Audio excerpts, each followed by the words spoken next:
Esse episódio é apoiado por Simple Organic, marca de cosméticos orgânicos, naturais, veganos e cruelty-free. É a primeira marca brasileira com certificação lixo zero, reconhecido internacionalmente. O tempo virou. Mudanças climáticas, aquecimento global, catástrofes ambientais, elevação do nível do mar, escassez de alimento, degradação dos recursos hídricos, extinção das espécies, pandemias... que mais? Tô esquecendo de algo? Bom, já tá claro que ou mudamos a nossa maneira de habitar nesse mundo ou será o fim da espécie humana. Mas calma, sem desespero. Estar informado sobre a realidade é importante, mas mais importante ainda é saber o que fazer com essa informação. Eu sou Giovana Nader e esse é o Tempo Virou, um podcast que irá tratar sobre temas atuais, colocando em pauta os novos tipos de práticas e pensamentos que já estão fazendo a diferença no planeta. Episódios novos toda terça, sempre com a presença de convidados especiais.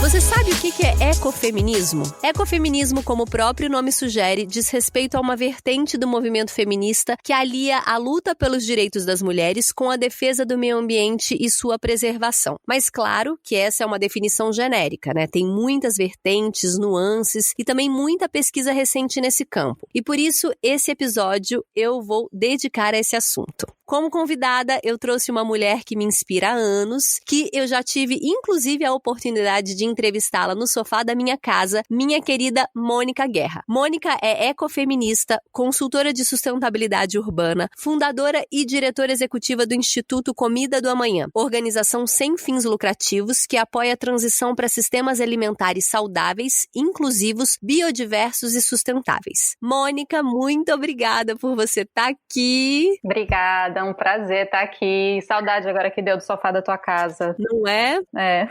Essa entrevista que eu citei aqui tá no meu canal de YouTube. Giovana Nader, Mônica Guerra, que vocês acham a gente? Foi uma conversa que a gente fez lá em casa. Marieta era pequenininha. Foi o quê? 2018 isso, né? Foi, acho que foi um pouquinho depois do Ted sair. O Ted tá fazendo aniversário agora, foi um pouquinho depois. E inclusive aparece a tua gatinha, né? Que ela fica pulando no meu colo o tempo inteiro.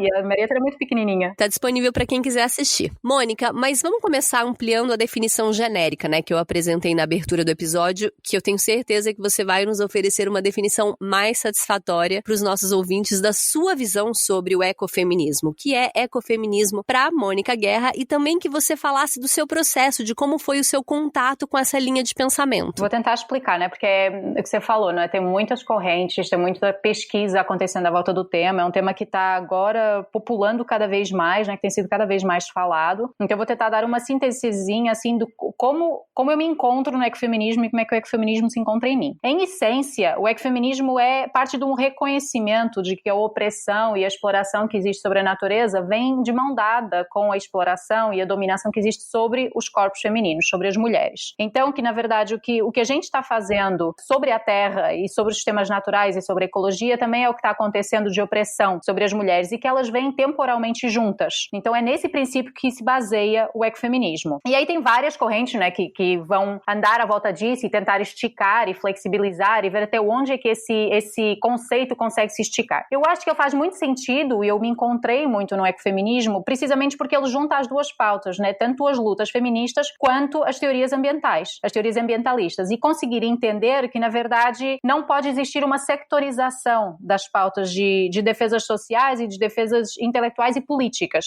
né? O princípio do ecofeminismo é exatamente esse. Não adianta a gente se dizer feminista e ter hábitos e ter práticas que possam violentar outros seres, possam violentar outras mulheres, possam violentar outras espécies ou violentar a natureza. Então, de que adianta eu dizer que eu estou em prol de uma liberdade apenas das mulheres? E o ecofeminismo, ele vai ao encontro e luta pelo princípio da diversidade como um princípio criativo, não da linearidade, mas da diversidade como princípio criativo, e que tudo que é diverso seja valorizado, e ao mesmo tempo uma não opressão de nenhum ser. Então, que todos os seres sejam livres e que a diversidade seja valorizada em cima da linearidade. E ele me interessa muito, né, como princípio também, né, eu identifico muito, e a minha entrada no ecofeminismo, acho que cada pessoa entra dentro do conceito de uma forma diferente, ela comigo se dá muito a partir da relação com a alimentação e de eu perceber que a minha relação com os sistemas naturais, ela era tão afastada quanto era a minha relação com o meu próprio corpo, e ao mesmo tempo através da espiritualidade. E isso é uma coisa que eu acho muito bonita dentro do ecofeminismo, é que ele não se atém e ele não considera que a visão ativista que você tem, ela possa ser dividida. Então, uma visão política ativista, ela é conectada com uma visão espiritual, que é conectada com uma visão de cotidiano. Então, você implementa uma coerência na tua visão de mundo em tudo que você faz, que você pensa e como você se relaciona. Então, ser ecofeminista, né, para mim, acho que foi o lugar em que eu me encaixei mais, é um princípio de ritualização, é um princípio de entendimento de espiritualidade que se aplica também numa materialidade. Então, o que eu decido, por exemplo, colocar na minha boca e comer tem tudo a ver com não fomentar uma sociedade, uma realidade que tem opressão sobre qualquer ser ou que não fomenta a diversidade. E, ao mesmo tempo, isso se relaciona com o meu lugar de espiritualidade, de sempre acreditar ou de tentar fomentar formas de ritualizar e de espiritualizar que não sejam unilaterais e que não coloquem um ser acima de outros seres. Então, ela acaba por permear, né, uma luta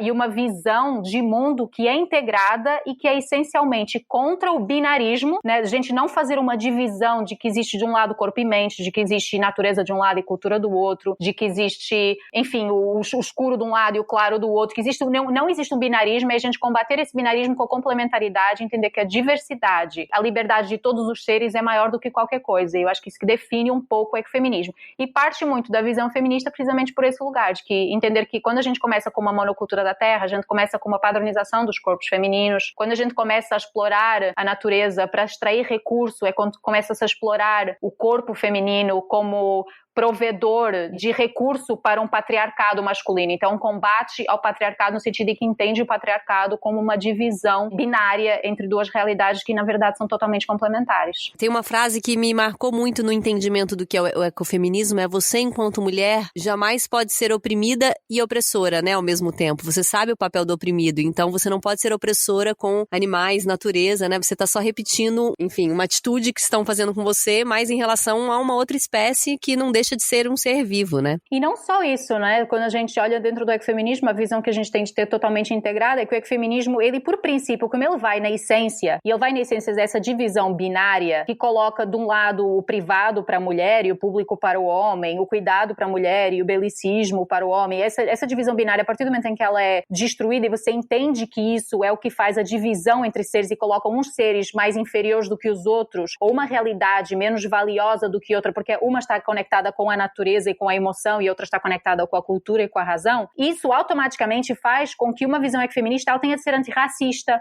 ela tenha de ser antiespecista, porque se no momento em que você se coloca e veste esse casaco de que eu não acredito, eu não quero fomentar uma divisão binária em que um é mais dominante do que o outro, isso faz com que você tenha de criar empatia intersetorial entre todas as formas que combatem a opressão. Então é um combate à opressão em todos os níveis, partindo de uma ótica de mundo que seja de cuidado, de uma ética de cuidado que é associada a uma ética ecológica e feminista. Então eu já vou pular para a minha quarta pergunta, que é o ecofeminismo, como uma linha de pensamento dentro do feminismo, né? Ele busca superar todas as formas de opressão, como você vem falando, não só o machismo, o patriarcalismo, o racismo, mas também em relação a uma ideia de que o homem é superior à natureza e às outras espécies. Como que você vê essa questão e quais os caminhos a serem percorridos, que imagino que não são poucos, nessa busca pela emancipação completa? Então, é bem complexo, né? Quando a gente vai ver na história do feminismo, né? Só para dar, assim, um contexto histórico em cima do ecofeminismo, a primeira vez que o nome ecofeminismo sai ou aparece escrito é no livro Feminismo à Morte, da Françoise d'Aubonne. Então, em 1974, na França, que o termo ecofeminismo surge. Mas os movimentos feministas, eles eram muito anteriores a isso. E a gente sabe que, historicamente, já no movimento sufragista, já havia uma fala do que seria um feminismo vegano ou vegetariano, ainda desde o século XVIII. Então, esse olhar sobre a relação que você tem de combate à opressão do corpo feminino, junto com o combate à opressão sobre corpos de outros animais não humanos,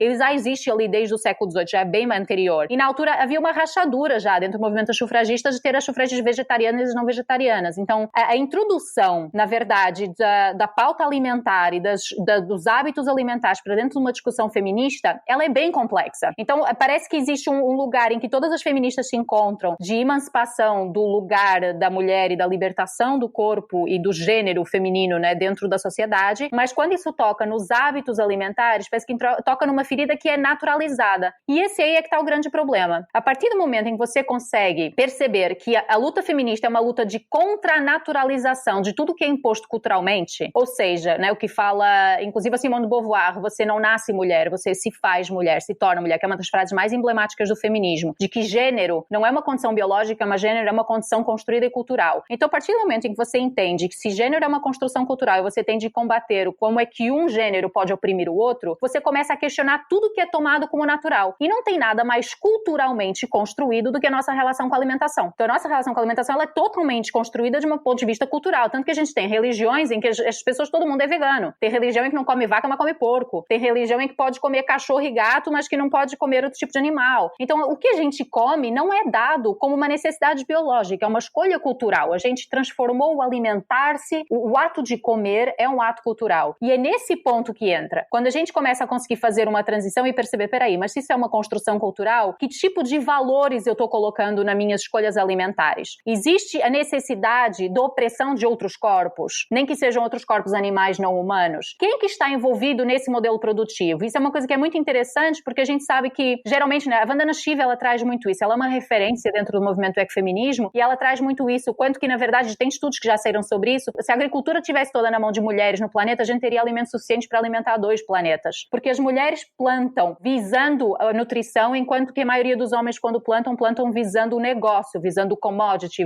visando a grande exploração natural. Então, na verdade, quando a gente está consumindo, se a gente começa a questionar quem são as mãos que estão por trás disso, qual é a ética de cuidado que existe por trás disso, de que forma a terra e a natureza está sendo cuidada para que esse alimento vá ser produzido, a gente naturalmente vai entrar numa alimentação cada vez mais vegetariana ou vegana, que não tem exploração nem de trabalho humano, que geralmente é um trabalho feminino, completamente explorado, ou um trabalho de pessoas que é uma questão de classe, né? Porque o ecofeminismo também ele combate não existir uma opressão com base em classe, então não existe uma opressão com base em raça, classe, gênero, espécie. Então você começar a entender que geralmente os sistemas produtivos alimentares que são com base em produção animal e em produção de industrial de grande escala, eles oprimem pessoas, eles oprimem espécies e eles exploram o meio ambiente, você começa a entender que o que se chama de ecofeminismo animalista ou ecoanimalismo feminista, que é tipo, como é que eu consigo entender que na verdade é isso do ser, como é que a gente sendo oprimido historicamente pode não ser opressor, como é que eu consigo colocar isso na minha prática cotidiana, que é o que me interessa também no ecofeminismo. Não é uma ideia que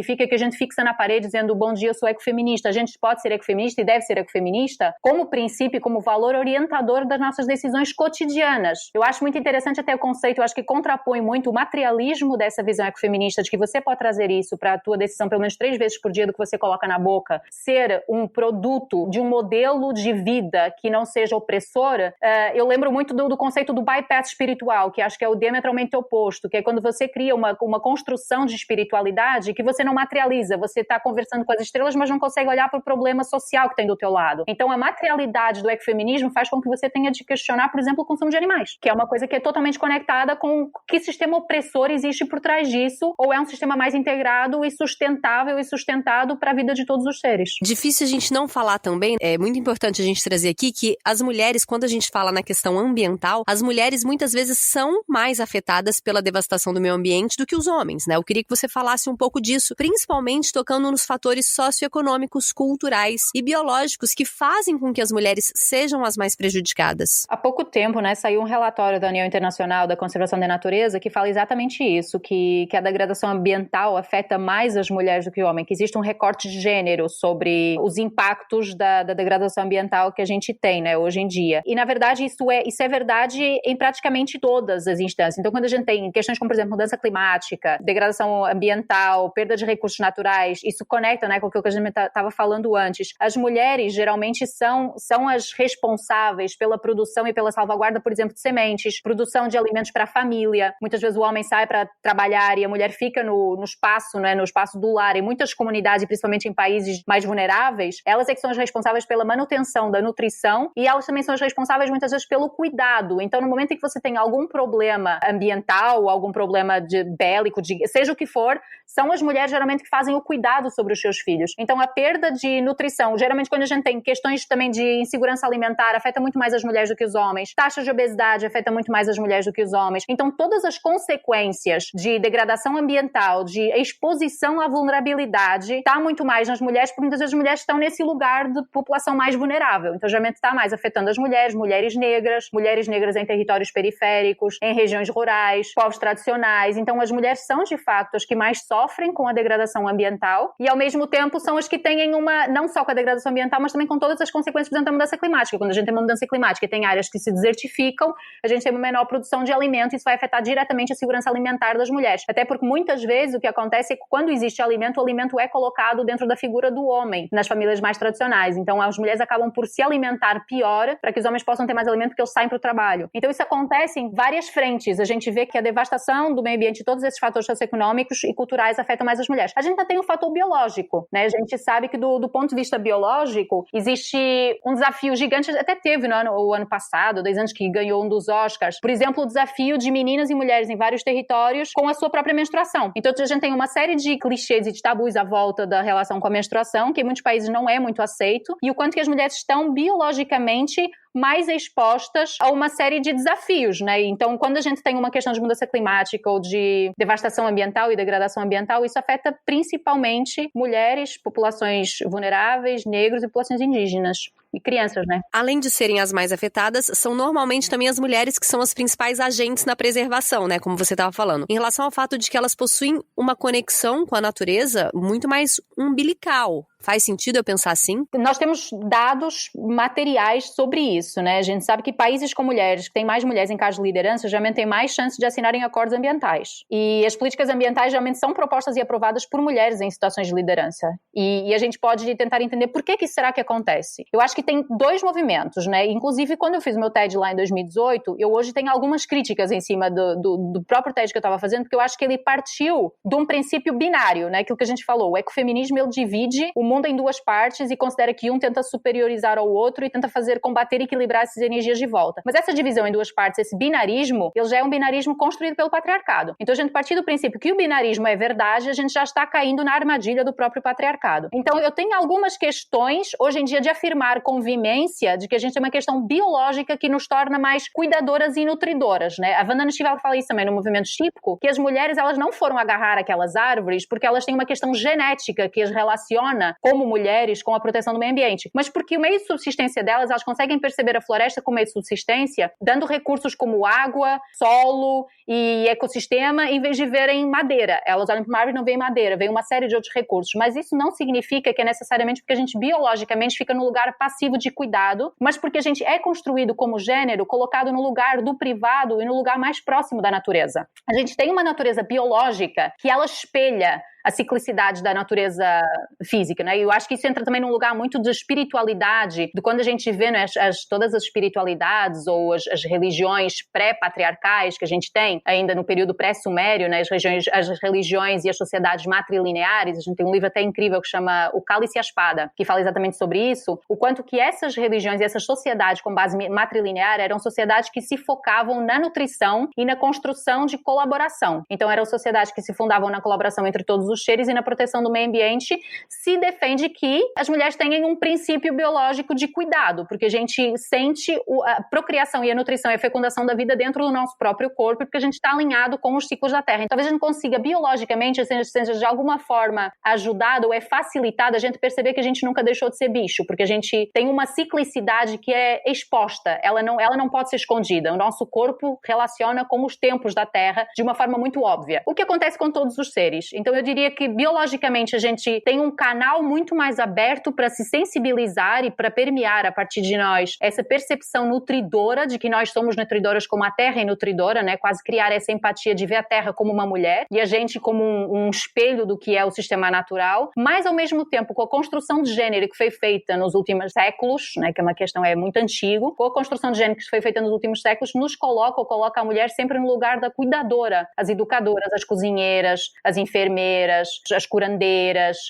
cozinheiras, todas elas geralmente eram mulheres, porque a mulher é colocada exatamente nesse lugar da cuidadora. Então tem um texto muito bonito da Cheryl Ortner, que é um artigo em PDF, dá para achar até online, que diz "Is female to male as nature is to culture". Então as mulheres para a natureza como os homens estão para a cultura, e ela parte desse binarismo exatamente dizer, se dividiram natureza e cultura em 2. A cultura é produzida pelo homem e a natureza é mais selvagem e é conectada com a mulher. E a mulher é aquela que exerce todas as as atividades que relacionam, que fazem a ponte entre a natureza e o ser humano, tipo transformar o bebê numa pessoa com cognitivo desenvolvido, isso é considerado um lugar muito mais de conexão de natureza com a humanidade, ou pelo menos com a cultura. Quando ela faz essa divisão, que ela defende exatamente isso, de será que porque nos dividiram e nos colocaram do lugar na natureza, nessa bolha de opressão, a gente consegue ter uma empatia maior com os outros oprimidos, como a natureza é? Então, será que essa forma, aquilo que o ecofeminismo luta contra foi o que fez com que a gente conseguisse ter uma sensibilidade também muito maior na relação que a gente tem com a natureza, porque a gente foi colocada na mesma bolha oprimida junto com os temas naturais? Mas é bem complexo como é que isso é estudado, e o movimento queer tem trazido também muitos acréscimos nessa discussão da ecofeminista, dizer, tá, mas você acredita que existe um feminino e um masculino, e que um é passivo e o outro é ativo, e um é bélico e o outro é nutridor, e aí, o que é que acontece com a gente que é queer? Como é que a gente consegue quebrar e entender que esse binarismo de uma perspectiva heterossexual pode ser quebrada, e você consegue entender que também isso é uma construção e combater isso? Então, acho que existem umas camadas mais profundas da gente ir e questionar até quanto que o ecofeminismo pode realmente abraçar toda a diversidade e lutar contra todo tipo de opressão a partir do momento em que ele já divide os dois gêneros e olha para eles de forma diferente. Mônica, aí você fundou o Comida do Amanhã. A gente vai falar sobre, mas eu queria aproveitar do pensamento que a gente está construindo aqui, que você falasse como você entende que se articula esses dois movimentos, que é o veganismo e o ecofeminismo, e também o que você pensa sobre o veganismo, né? Então, eu acho que eu vou tentar juntar tudo numa resposta só. O movimento ecofeminista e vegano, né, o veganismo, eu não tenho essa percepção de que eles estejam integrados. Não existe uma integração na construção narrativa tão forte acontecendo. Acho que é um movimento que está começando a acontecer, de se perceber o veganismo como uma perspectiva política e de construção sociocultural, de visão de mundo e de uma visão ecológica de mundo, né? Porque o veganismo ele tem várias entradas, ele tem várias portas de entrada, e existe inclusive um veganismo que é um veganismo que acredita que a gente pode continuar com esta estrutura patriarcal, comer hambúrguer de papelão e que isso vai resolver o planeta, né? Então eu sempre digo que o veganismo por si é uma porta de entrada muito interessante, mas ele não traz todas as respostas dependendo da forma como você pergunta. Então pode ser uma pergunta muito interessante, mas ele pode não trazer todas as respostas. O que significa a gente ter uma grande empresa de produção de carne, de repente produzindo um hambúrguer que se considera vegano, mas continua tendo todo o mesmo modelo de exploração, continua visando o lucro, continua fazendo a extração de recursos naturais, o lucro que é distribuído ele vai também para a produção de carne, para a produção de pecuária. Ou, por outro lado, a gente ter um pequeno agricultor que tem a sua produção de galinha de ovo caipira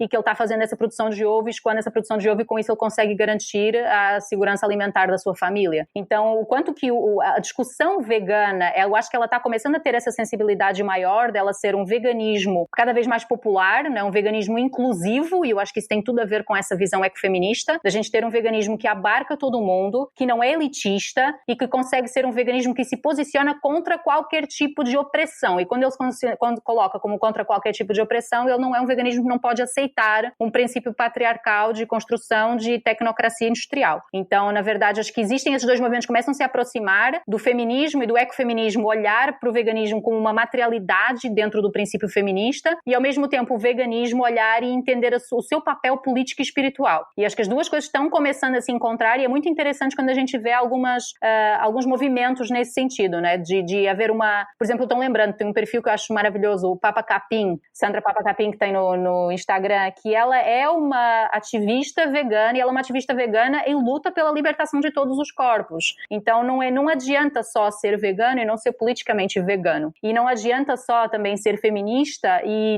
não conseguir ter essa sensibilidade. Como é que você materializa isso dentro do teu cotidiano? E isso entra na questão do Comida do Amanhã, né? O Instituto, ele é fundado, a gente não é claramente, a gente não se expõe como uma instituição ecofeminista, a gente é um think tank que apoia a transição para sistemas alimentares saudáveis e sustentáveis. Mas como é que a gente faz isso? Em dois movimentos. Por um lado, como é que a gente traz informação para que as pessoas possam entender que as suas escolhas alimentares têm impactos culturais, espirituais, políticos, sociais, mas ao mesmo tempo a gente consiga reivindicar para que existam políticas públicas para que as pessoas possam fazer melhores escolhas. E aí dentro do Instituto a gente não traz uma narrativa estritamente vegana, a gente não traz a resposta, né? A gente levanta perguntas sobre como é que você está escolhendo se alimentar e como é que você pode escolher se alimentar de uma forma que não seja opressora, de uma forma que você sabe de onde está vendo o seu alimento, como é que você consegue estar politicamente engajado no ato mais íntimo que tem, que é de se alimentar. Que narrativa de mundo você está colocando dentro de você quando você escolhe determinado alimento. Então, e por que você não pode escolher outro alimento, né? Então tem uma narrativa também colonizadora de por que a gente consegue acessar um tipo de alimento e não consegue acessar outro, por que um é muito mais simples de acessar do que o outro. Enfim, então a gente tenta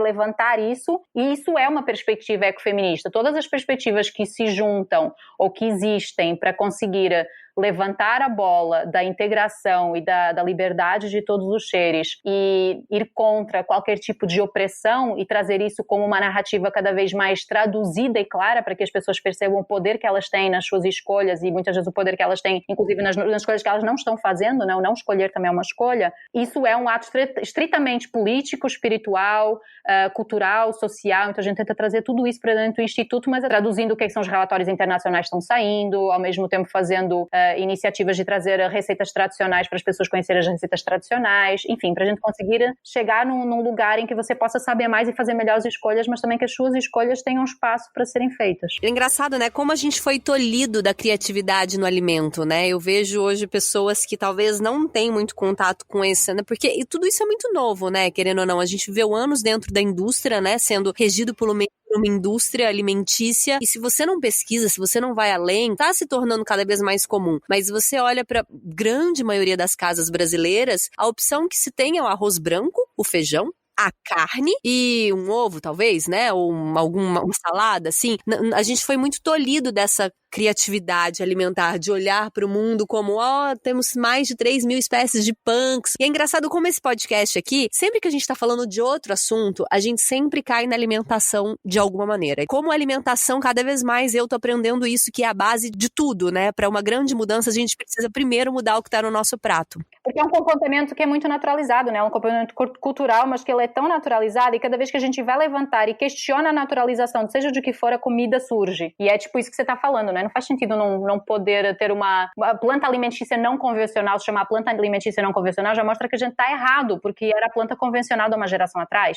A rúcula é a planta alimentícia não convencional dos povos indígenas. Tipo, não faz sentido, né? Ora pronobis, como é que a gente não consegue? Eu não consigo comprar um ora pronobis no mercado da rua, mas consigo comprar um espargo que vem da Nova Zelândia? É felicidade quando você acha uma ora pronobis, né, na feira. Você fala, uau, não, é uma espécie do Brasil, que deveria mato, se for pensar, né? Deveria estar em tudo quanto é lugar. Total, eu comia lixia, amo lixia. Uma vez eu fui na feira e me apresentaram uma pitomba. Eu falei, não acredito que existe uma fruta que chama pitomba, que é prima da lixia e que é daqui da Mata Atlântica e que ela não tá em lugar nenhum. É muito incrível. E a alimentação tá ligada, inclusive, a uma questão estética, né? Que se sobrepõe muito mais sobre as mulheres. Tanto que é muito mais comum relatos de bulimia, anorexia dentro do universo feminino. E eu sei que você, inclusive, falou no seu TED sobre isso, que você falasse um pouco da sua experiência com isso, desse despertar para o alimento através de uma questão que você teve. Eu acho que é o lugar mais sensível, né? A gente fala que, eu costumo dizer que o Instituto foi fundado para a gente poder ajudar a transitar para as dietas mais saudáveis e sustentáveis para todo mundo. Mas no íntimo do íntimo, o Instituto existe, tudo que eu faço existe para que eu consiga sobreviver e me aceitar nesse mundo, né? Então eu passei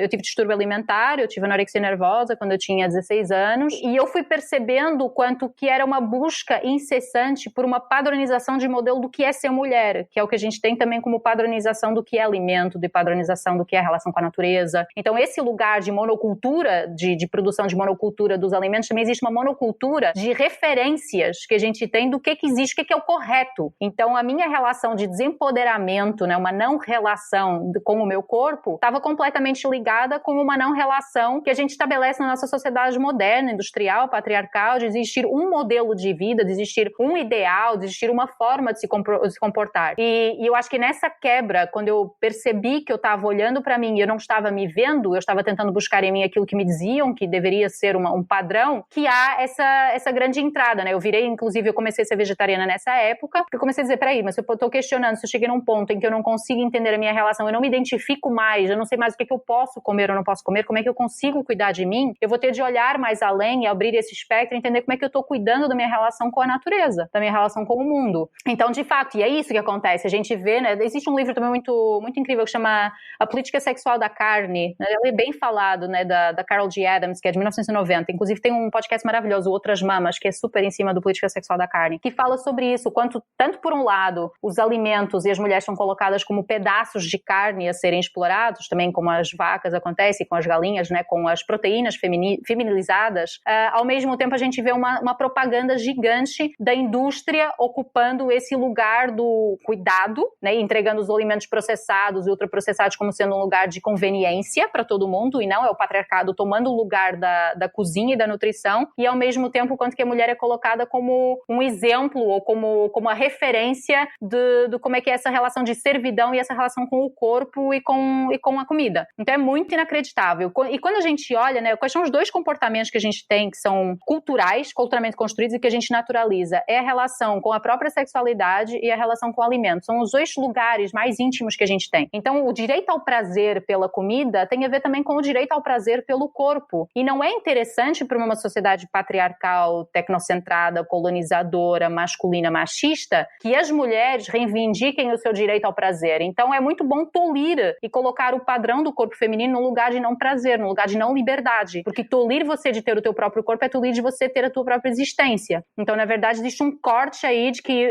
cessar o direito ao prazer das mulheres é cessar o direito à liberdade. E o ecofeminismo é exatamente contra isso. Então, se eu tenho de reivindicar por ter liberdade para todos os seres, e isso partindo de uma ótica de terminar com essa exploração e com essa depredação que existe da natureza e do corpo feminino, então eu tenho de reivindicar um direito ao prazer que vem pelo alimento, que vem pela relação com o próprio corpo, com a sexualidade, com a liberdade. Então tudo acaba se juntando, e para mim isso é muito pessoal, assim, de eu perceber de caramba, eu não tô percebendo que eu não sou uma banana dentro de um isopor, né? Eu sou tão natural quanto algum alimento que existe no meio da floresta, no meio da natureza. Não vamos ter todas a mesma banana igual, pesada dentro de um isopor, numa gôndola de supermercado, né? Como é desejado pro patriarcado que a mulher se sinta. Bom, agora a gente tem um quadro aqui no podcast que tá ficando bem famoso, que as pessoas estão gostando muito, que é o Biblioteca Ecológica, quando a gente cita um complemento pro ouvinte, seja um livro, um vídeo para assistir, movimentos a seguir. Eu sei que você já fez várias dicas durante todo esse episódio, inclusive a nossa biblioteca desse episódio vai ser extenso, porque nós vamos pegar todas elas que você já deu pra cima. Mas o que você traz pra gente? Então, eu acho que eu vou trazer aqui um podcast que eu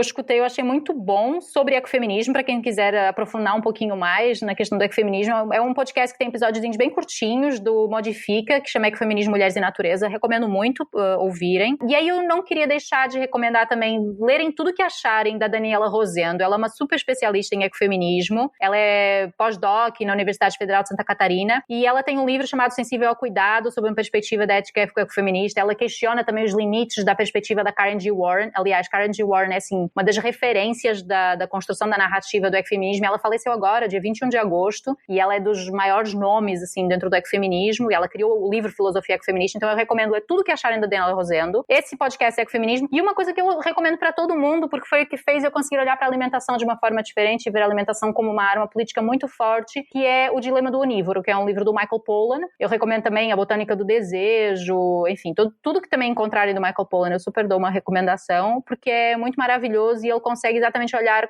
qual é o conjunto de decisões e de escolhas que a gente está fazendo cada vez que a gente decide comer alguma coisa, né? A gente ter a liberdade de ser onívoro e ter a liberdade de comer tudo traz uma série de responsabilidades junto. E esse livro transformou completamente a minha vida e fez com que eu olhasse para a comida como uma ferramenta poderosíssima da gente poder se posicionar e colocar a nossa visão de mundo em prática. Olha, as minhas dicas que eu tinha hoje, eu não tô brincando, eu ia indicar a série do Modifica sobre ecofeminismo, que tá muito completa, que você já falou, e o livro da Daniela Rosendo, Sensível ao Cuidado, que você também não indicou. Acredito, a gente não combinou. Não, a gente não combinou. Tá aberta aqui, ó, pra falar tudo.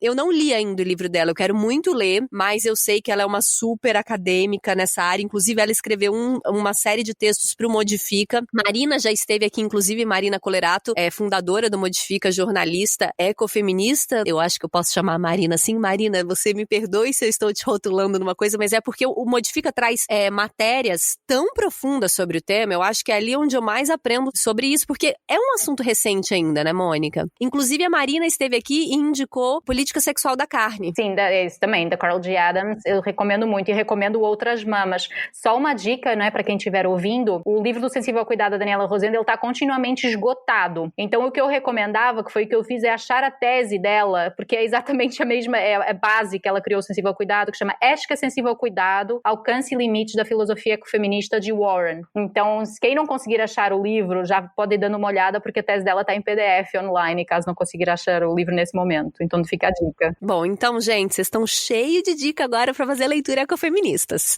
E outra recomendação, né? Vai no nosso site comidamanha.org e baixa o Isto Não É Apenas um Livro de Receitas, é um jeito de mudar o mundo. Tem lá vários textos sobre os desafios do sistema alimentar e receitinhas com ora pro nobis e esses alimentos que a gente tem para promover essa diversidade da cabeça, da mente e da terra. Gente, sigam Mônica Guerra no Instagram, sigam Comida da Manhã no Instagram, o site, assistam o TED Talk dela no YouTube. E é isso, Mônica, muito obrigada pela sua presença. Obrigada saudade, beijo pra vocês, beijo pra todo mundo que tá ouvindo a gente. Obrigada. Bom, gente, a gente abordou esse conceito que é relativamente novo, com muitas pesquisas recentes, mas pelo pouco que deu pra pegar aqui, é um conceito que parece ser muito interessante, que vale a pena a gente se aprofundar mais, porque ele é a união de dois movimentos que são muito caros a esse podcast, né? Que é o feminismo e o ambientalismo. E certamente, a partir dessa síntese, a gente consegue criar algo mais abrangente e ampliar a ideia que a gente quer difundir pelo mundo. Então eu peço a vocês para compartilharem esse episódio ou outros episódios do podcast que você tenha se identificado. O seu apoio, compartilhamento é muito importante para trazer mais gente para nossa causa. Sigam a nossa página no Instagram, O Tempo Virou, e eu espero vocês na próxima terça-feira com mais episódios inéditos. Um beijo!